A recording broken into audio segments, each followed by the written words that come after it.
Imagine a vast desert, the sun beating down on thousands of Israelites. They had escaped slavery in Egypt, led by a man named Moses. Now they were about to enter a covenant, a sacred agreement with God. Moses, their leader, stood before them, his voice echoing across the desert plains. He reminded them of their history, their deliverance from Egypt, and the awesome power of their God. They were on the verge of a new chapter, one where they would become a people set apart, bound to God by a solemn promise. Their destiny was intertwined with their obedience to God's law. They were to be a beacon of righteousness, a model for other nations. But first they had to understand the terms of this covenant, the rules that would define their relationship with God and each other. Moses was tasked with delivering these divine laws, these 10 commandments, etched in stone by the very finger of God. Looming over the Israelite camp was Mount Sinai, a place both awe-inspiring and terrifying. It was here, amidst smoke and thunder, that God had first revealed himself to Moses. Sinai was a physical manifestation of God's power, a place where the veil between heaven and earth seemed thin. The mountain trembled, fire erupted from its peak, and the very air crackled with divine energy. It was on this hallowed ground that God dictated the 10 Commandments to Moses. These commandments weren't arbitrary rules, they were divine principles, essential truths meant to guide the Israelites towards a life of righteousness and blessing. This covenant, sealed at Sinai, was a two-way promise. God promised to protect and bless his chosen people, and in return, the Israelites promised to obey his laws. This agreement formed the bedrock of their faith, a blueprint for building a just and holy society. Moses played a pivotal role in this covenant. Chosen by God, he served as the intermediary between the divine and the human. He ascended Mount Sinai, shrouded in clouds and mystery, to receive God's law. He listened intently as God, with a voice like thunder, etched his words onto stone tablets.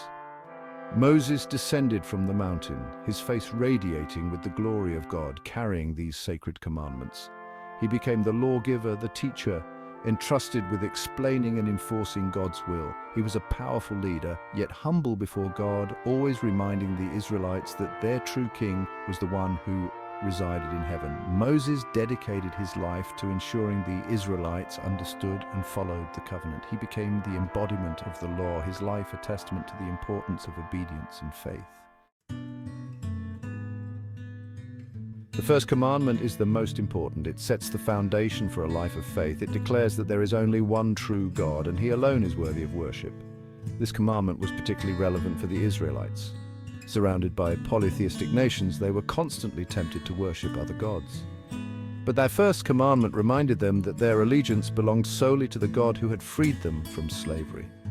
This commandment isn't just about physical idols. It speaks to the idols of our hearts, the things we prioritize above God. Career, wealth, relationships. These can all become idols if we allow them to take precedence over our relationship with God. The first commandment calls us to examine our lives, to identify and dismantle any idols that might be hindering our worship of the one true God. Section 5. The second commandment. You shall not make for yourself an idol. The second commandment builds upon the first. It forbids the creation of any image or representation of God. This was a radical concept in the ancient world, where people worshipped idols made of wood, stone, or precious metals. But God cannot be contained or represented by any earthly image. He is spirit, infinite, and beyond our comprehension. Creating idols limits our understanding of God, reducing him to something we can control and manipulate. This commandment encourages us to worship God in spirit and in truth, not through physical representations. It reminds us that true worship is about our hearts, our attitudes, and our actions, not about outward rituals or objects. We're to worship God through our obedience, our love for others, and our commitment to living according to his will. Section 6, the third commandment, you shall not misuse the name of the Lord. The third commandment focuses on the importance of reverence and respect for God's name. In biblical times, names held significant weight. They represented a person's character, their reputation. To misuse God's name was a serious offense. It showed a lack of respect for his holiness and authority. This commandment prohibits using God's name carelessly, flippantly, or in anger.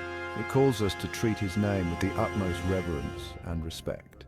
This commandment also extends to how we represent God in the world. Our words and actions should reflect his character. We are called to be ambassadors of Christ, living in a way that honors and glorifies his name. Section 7, the fourth commandment. Remember the Sabbath day by keeping it holy. The fourth commandment introduces the concept of the Sabbath, a day set aside for rest and worship. After 6 days of work, the Israelites were commanded to rest on the seventh day, just as God rested after creating the world. The Sabbath was more than just a day off. It was a holy day, a time to reflect on God's goodness, to recharge spiritually, and to spend time with family. It was a reminder that our lives are not just about work and productivity, but about connecting with God and nurturing our souls. In today's fast-paced world, the Sabbath is more important than ever. It's a day to disconnect from the demands of daily life, to turn off our phones, step away from our screens, and simply be present. It's a day to cultivate gratitude, to appreciate the beauty around us, and to reconnect with our loved ones.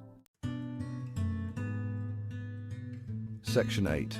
Commandments 5 through 10. Honoring God through our actions. The remaining 6 commandments focus on our relationships with others.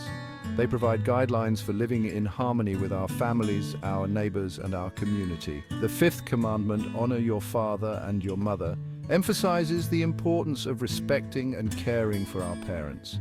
It recognizes the vital role parents play in our lives and calls us to treat them with love and gratitude.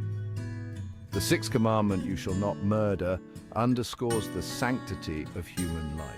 It prohibits taking another person's life, highlighting the inherent value and dignity of every individual.